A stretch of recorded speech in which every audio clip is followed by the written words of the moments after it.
ਜਦੋਂ मैं घर के दरवाजे अंदर दाखिल होवांगा अल्लाह दी कसमें किसी भी घर के कोने चों वे पुत्र इकबाल दियां आवाज़ां नहीं आउणगियां, हमेशा वास्ते वे पुत्र दियां।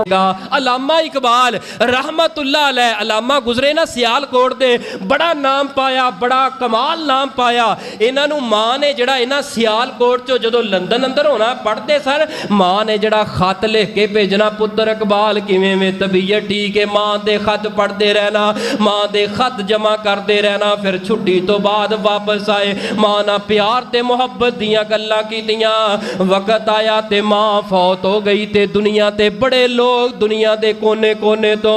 अलामा इकबाल रहमतुल्लाह अलैह दे कोल मां दी तज़ियत करने वास्ते आए। ते अलामा इकबाल रहमतुल्लाह अलैह ज़ारो कितार जदों मां दी गल होनी ते रोना शुरू कर देना, हिचकियां बच जानियां ते सारियां ने कहना अलामा साहब तुसीं ते बड़े दानश्वर इंसान हो, दुनिया ते तुहाडा एक नाम है, मुकाम है, और तुसी ते बड़े समझदार हो ते सियाने हो, पढ़े लिखे हो, ते तुसी क्यों इन्ना रो रहे हो? इन्ना ते नहीं रोना चाहिए, सब्र करना चाहिए है। मुल्तान वाले हो अलामा इकबाल रहमतुल्लाह अलैह ने जिहड़े जुमले कहे ने ना, मेरा दिल करदा इन्हां जुमलियां नूं एक चिट ते लिखा, मिंबर तो उतरा, एक एक नौजवान दे मत्थे ते लिख के ला दियां, एडे कमाल दे जुमले कहे ने। ए वक्त दा दानश्वर है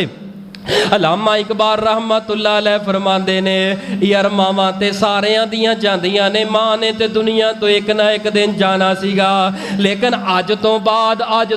जिहड़ा सब तो वड्डा मेरी जिंदगी दे अंदर दुख रहेगा, सब तो वड्डी मेरी जिंदगी अंदर परेशानी रहेगी, वो ये वे जदों मैं घर दे अंदर आउणा ते मैनूं की कहना, वे पुत्र इकबाल, वे पुत्र इकबाल, वे पुत्र इकबाल, वे पुत्र इकबाल, ए चीज़ लिया के दे दे, वे पुत्र इकबाल, ए मसला हो गया, वे पुत्र इकबाल, वे पुत्र इकबाल। जदों घर अंदर आउणा ते घर दे कोने कोने दे अंदर पुत्र इकबाल ते पुत्र इकबाल दियां सज़ावां सुनदा रहना सा।